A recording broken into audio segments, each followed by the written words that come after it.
The Vorjan Empire had never encountered a species that refused to kneel. For 3,000 years, they had carved their dominion across 70 star systems, crushing civilizations beneath their military might. When they reached human space, they expected the same swift capitulation. They were catastrophically wrong. Ambassador Krell stood in the Human Council chamber on Earth, his crimson scales gleaming under artificial lights. Around him sat 12 representatives of humanity, their faces unreadable masks of calm. He had delivered the ultimatum an hour ago: submit to Vorjan rule or be eradicated. Standard procedure. "We reject your terms," said Secretary General Maria Santos, her voice cold as the void between stars. Krell's lips curled into what his species considered a smile. "Then you choose extinction. Our battle fleet will arrive in 72 hours. You have no chance of victory." "We don't want victory," Santos replied. "We want you to understand what mercy really means." Confusion flickered across Krell's face, but he said nothing more. The diplomatic channel closed, and he returned to his flagship to await the inevitable slaughter. 72 hours later, the Vorjan armada emerged from hyperspace at the edge of the Sol system. 500 warships, enough firepower to glass a dozen planets. Admiral Throck expected to find human vessels scrambling in panic, perhaps attempting a desperate last stand near their homeworld. Instead, they found nothing. No ships.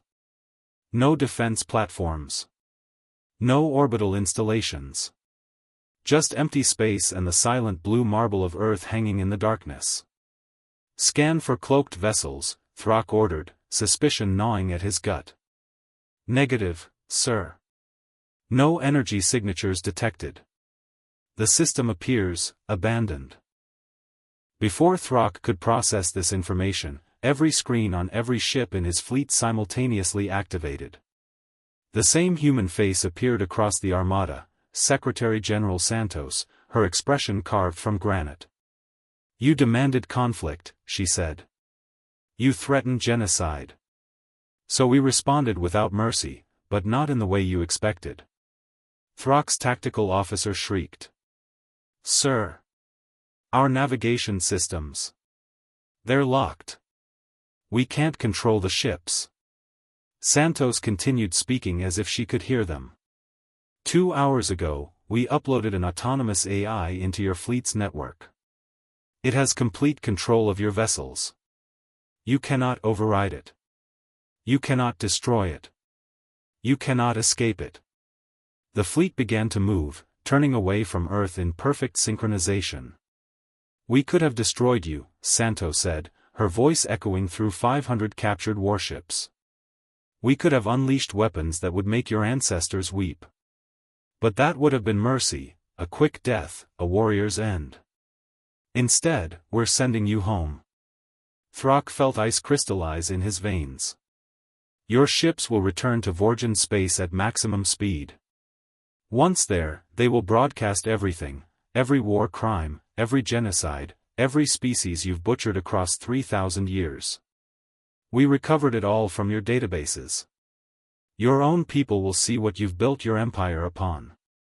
The humans' eyes were pitiless.